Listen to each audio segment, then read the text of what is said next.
Eta beste proposamen oso interesgarri bat, besteak beste feministaldia abian dalako, astelehenetik abenduaren 3 bitartean Donostian Tabakaleran izango da 12. kultura feminista jaialdia. Leire San Martin, gure Miramongo estudioetan zaude ikusten zaitegu, arratsaldeon Leire. Arratsaldeon, kaixo Iazki. Oso interesgarri dator, fobiak lelopean dator, fobia zeri, Leire? Bueno, guk egitara osatzerakoan, plazandreokekin batera, Josep Iturrizetanik egiten duguna urtero, da alako gai bat planteatu edo hashtag alako zabal bat, eta hor bertan gero programa pixkateratu ez. Eta aurten nahi genuen hausnartu fobiaren inguruan, nik uste dut hasierako momentuan batez ere arrazaren kontua nabarmentzen genula, ze badago hor teorika feminista oso potente bat, Sara Ahmed, eta berak egiten duen gorrotoari buruzko hausnarketa oso interesgarra iruditzen zaigu dela, ze berak emozioak kolektibo direla esaten du, ez? Kolektibo edo politiko direla.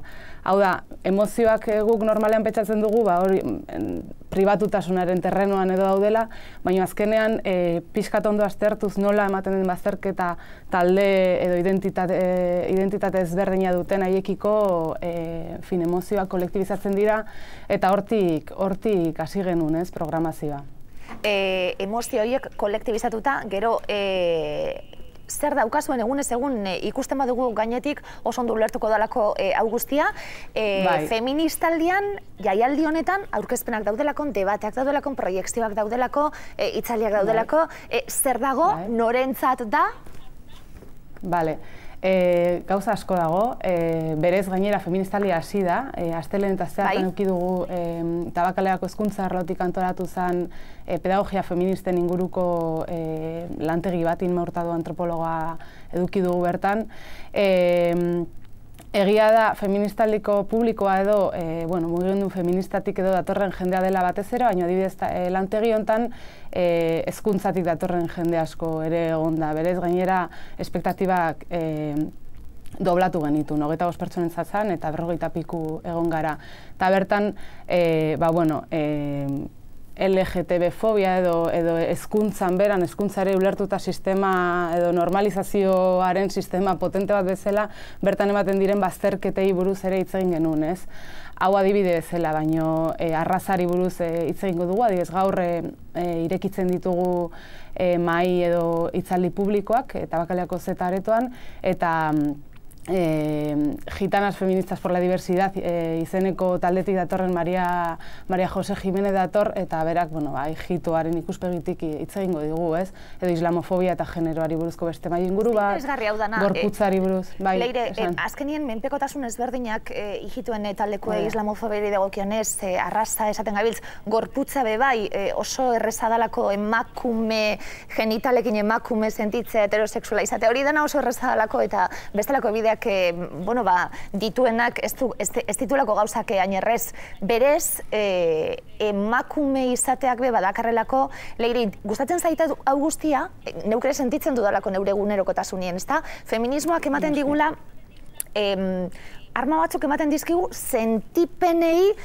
izenak eta argumentuak jartzeko, askotan ez dakigulako oso ondo hitz egiten bez, sentiten dugu guztiok, baina egia da, ez gaituztela ezi honetan bez, eta honelako gauzekin laguntzen da, gauze izenak eta bizena jartzen.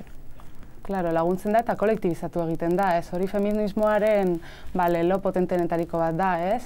Personala politikoa da, eta azkenean zuri gertatzen zaizuna besteekin partekatzen duzunen eta konturatzen zarenean besteok ere jasaten dutela, zuk jasaten duzun, edo bortizkeria edo dena delakoa, hor kolektibizazio horrek potentzia handia dauka, ez?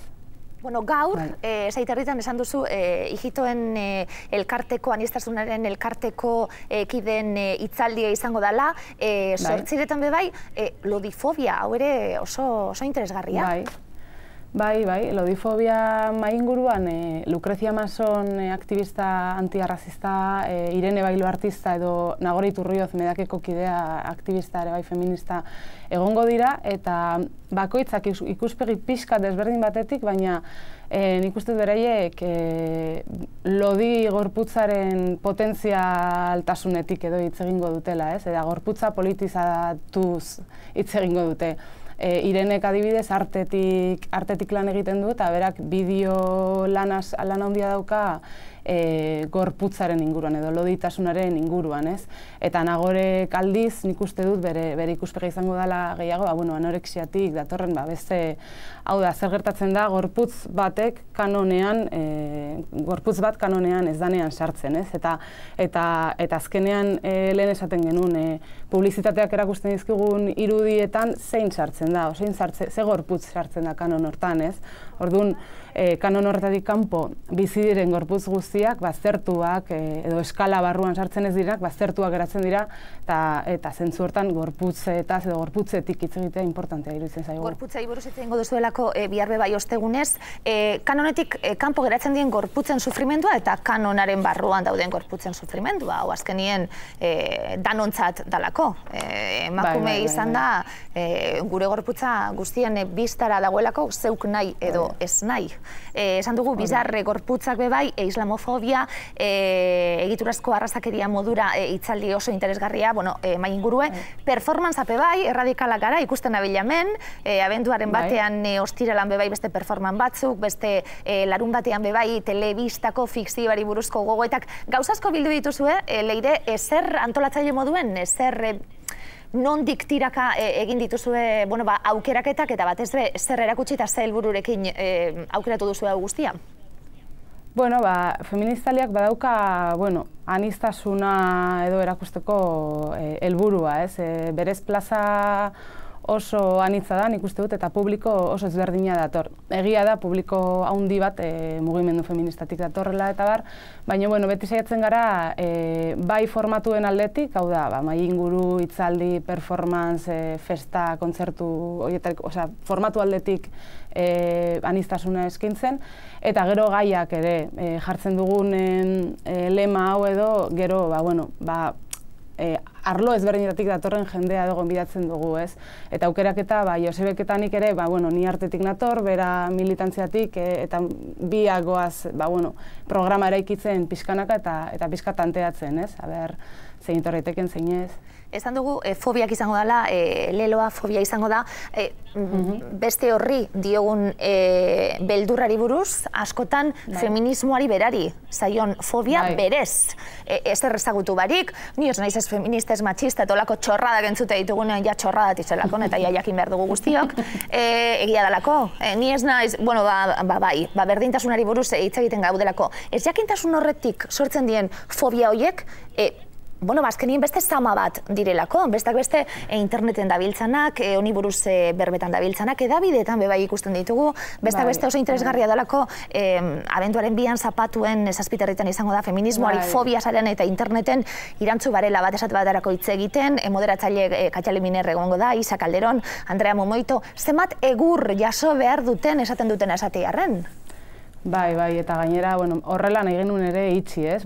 Itxi, gero igandean beste pelikula bat dago, baina larun bateko egitarau edo Maiorrekin iztea guretzat ere bazan, momentu potente badalako. Gai hau ez genuen nahi baztertu, ze berez, egunero dauzkagu adibideak. Badirudi feminismoa ari dela, presentzia handia hartzen, sareetan eta arena publikoan, baina, gero egia da, leku hegemonikoetan daudenak eta privilegioak dituztenak ez dutela nahi leku hori utzi. Eta orduan oso inkomodoa dela, derrepente, hainbeste jende ikusi militantziatik sareetan, porque orain aktivismoa handia dago, aktivismo feminista handia dago sareetan, ez da interneten, ez? Orduan, mai inguru hori izteko potenta izango da, eta gainera humoretik nik uste dut asko Isa Calderón bat edo irantzu barela bat, nik uste dut egurra emango dutela eta parre batzuk ere botako ditugula. Humoretik beharko, negarrera jo aurretik, negarra egiteko ez dagoelako inor. Azkenean gizarte hobetzen ari dalako feminismoa berdintasunezko gizarte batek onurak bakarrik dakarrelako danantzat, ulertuko dugu, danok egunen baten hori. Leire, interesgarri dator programazioa, suposatzen dut danak gonbidatu abenduaren 3 bitartean, sartzeko zuen web horrian bebai, oso txukun jarrita daukazulako egitarau guztia eta dena, eta animatu, zergaitik merezi du etxien begire dagoen baten bat pasatzi feministaletik bueltatxu bat emoten? Zergaitik, itzali oso interesgarriak egongo direlako. Gero itzaliak eta gero beti hartu dugulako zerbeza bat eta horre ere debatitzen jarraitzen dugulako. Nik uste dut jende oso ona biltzen dalako olako espazio eremu batean, ez? Gainera ez dugu uste sortu degunik alako espazio autokonplaziente bat. Nik uste dut ere debatetan egongo dela ere eraikuntza kolektiborako aukera eta horre oso interesgarria da adibidez konfrontazioak ikustea, nundi doazen, nundik ez, eta gero batez ere oso divertigarria dalako. Festarekin bukatuko dugu larun batean, hor da bada bat Bukoskiko jendearekin egin dugu alako kolaborazio txiki bat, eta, en fin, dibertsioa, teoria, praktika, dena. En fin, da bat Bukoski, namaituko dugu, oso ondo pasa. Leire, eta mila esker urtenalako proposamenak eskaintzearen guztioi, 12. kultura feminista jaialdia dalako, badire urte batzuk bai. Leire San Martin, oso ondo pasa eta hurrengora arte. Eskerrik asko. Eskerrik asko.